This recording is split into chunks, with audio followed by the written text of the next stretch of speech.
जैन साथियों, राज्य शिक्षा केंद्र भोपाल द्वारा दिनांक 17/8/2023 को एक महत्वपूर्ण पत्र जारी किया गया है और यह पत्र समस्त मध्य प्रदेश के जिले के कलेक्टरों को जारी किया गया है और यह पत्र विकासखंड अकादमिक समन्वयक एवं जन शिक्षक के पदों की पूर्ति के संबंध में जारी किया गया है।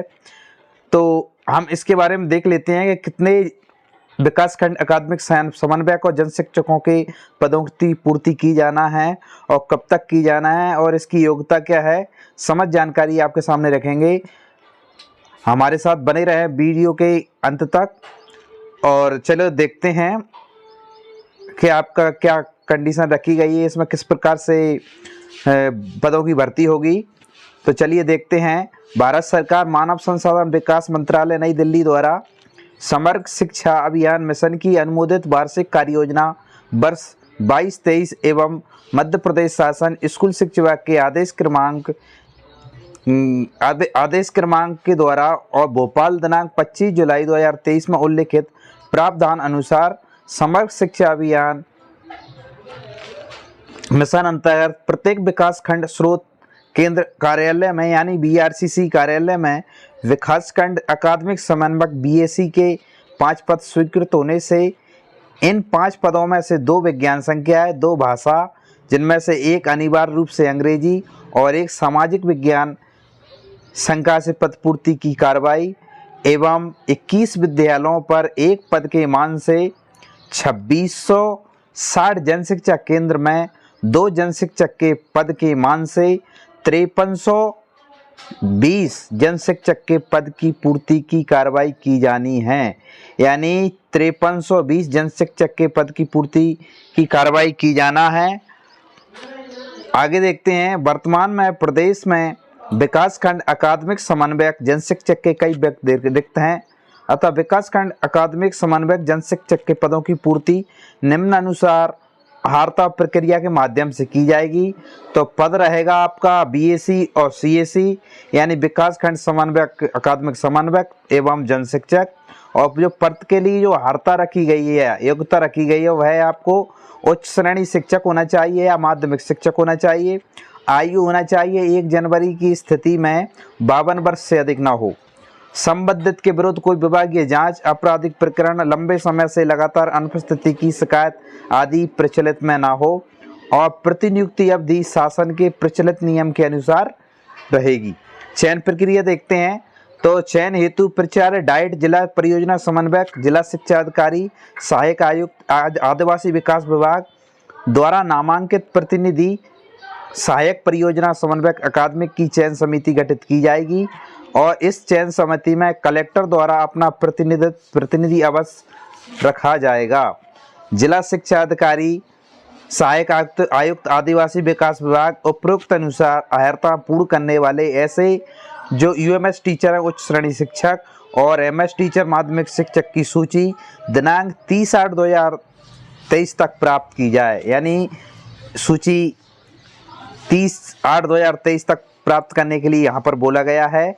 समिति द्वारा जिले में स्कूल शिक्षा विभाग, आदिवासी विकास विभाग में कार्यरत विज्ञान, गणित विषय समूह और कला विषय के समूह के उच्च श्रेणी शिक्षक और माध्यमिक शिक्षक की पृथक विषय समूहवार उच्च श्रेणी शिक्षकों हेतु वरिष्ठता के आधार पर एवं माध्यमिक शिक्षक संवर्ग हेतु एजुकेशन पोर्टल द्वारा नियुक्ति दिनांक के आधार पर वरीयता सूची दिनांक 6/9/2023 तक तैयार की जावे। यानी 6/9/2023 तक वरीयता के आधार पर सूची तैयार करने के लिए यहाँ पर निर्देश दिया गया है। वरीयता सूची में विकास खंड अकादमिक समन्वयक और जन शिक्षक के पदों, उच्च श्रेणी शिक्षकों, माध्यमिक शिक्षक के काउंसलिंग हेतु दिनांक 11/9/2023 तक जिला स्तर पर स्थल नियत कर आमंत्रित किया जाए। यानी आपको कहाँ पर आपको नियुक्ति की दी जाना है और कहाँ पर इसकी काउंसलिंग के लिए आपको एक नियत स्थल के लिए बोला गया है कि यहाँ पर को उसको अभ्यर्थी को आपको आमंत्रित करना है 11/9/2023 तक। और वरीयता सूची अनुसार वरीयता क्रम में बुलाती हुई काउंसलिंग के माध्यम से पद स्थापना स्थल तय कर अंतिम सूची दिनांक 14/9/2000 तक प्रकाशित किया। माने अंतिम सूची उसको 14/9/2023 तक प्रकाशित करने का निर्देश दिया गया है।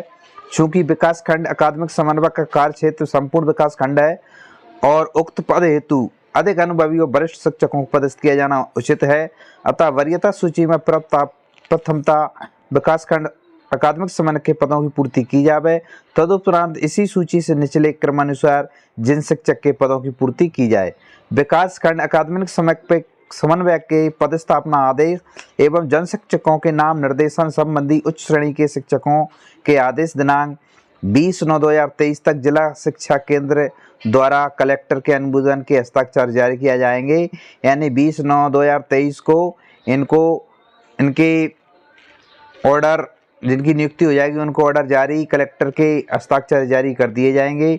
पद ग्रहण करने के उपरांत संबंधित विकासखंड अकादमिक समन्वयक और जन शिक्षक का वेतन समग्र शिक्षा अभियान के मद से विकासखंड स्रोत समन्वयक के द्वारा ही आहरित किया जाएगा। इनका जो वेतन आएगा वो BRCC कार्यालय से ही मिलेगा। जिलों में विकासखंड अकादमिक समन्वयक के पदों पर पूर्व से संविदा आधार पर कार्यरत कर्मचारियों को छोड़कर ही शेष पदों पर पदस्थापना की कार्रवाई की जावे।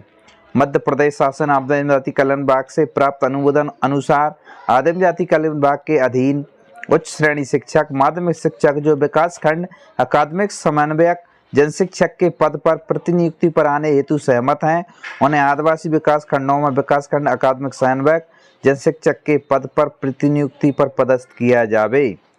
लास्ट पैरा हमारा है, यदि कोई चयनित विकासखंड अकादमिक समन्वयक जन शिक्षक प्रतिनिधि के पद पर ज्वाइन नहीं करता है, यानी चयन होने के बाद भी अगर वो ज्वाइन नहीं करता है तो मेरिट सूची से उसका नाम हटाते हुए विलोपित करते हुए शेष रहे जो प्रतीक्षा सूची में से अभ्यर्थी की पदस्थापना की जावे। यानी जो प्रतीक्षा सूची में रहेंगे उनकी पदस्थापना की जाएगी। यदि ज्वाइन करने के पश्चात वे अपने विभाग को जाना चाहता है तो उसकी प्रतिनियुक्ति समाप्त कर सेवा उसके मूल विभाग में वापस की जाएंगी।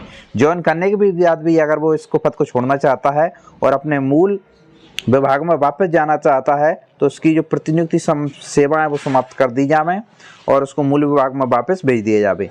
तो कृपया उपरोक्त अनुसार कार्रवाई समय सारणी अनुसार करने का कष्ट करें। तो यह आदेश राज्य शिक्षा केंद्र संचालक धनराजू एस द्वारा जारी किया गया है। तो दोस्तों ये थी आज की हमारी महत्वपूर्ण लेटेस्ट अपडेट। अगली ऐसे ही लेटेस्ट अपडेट पाने के लिए हमारे चैनल से आप जुड़िए। अगली लेटेस्ट अपडेट के साथ फिर आपके साथ फिर मुलाकात होगी। जब तक लिए धन्यवाद। जय हिंद।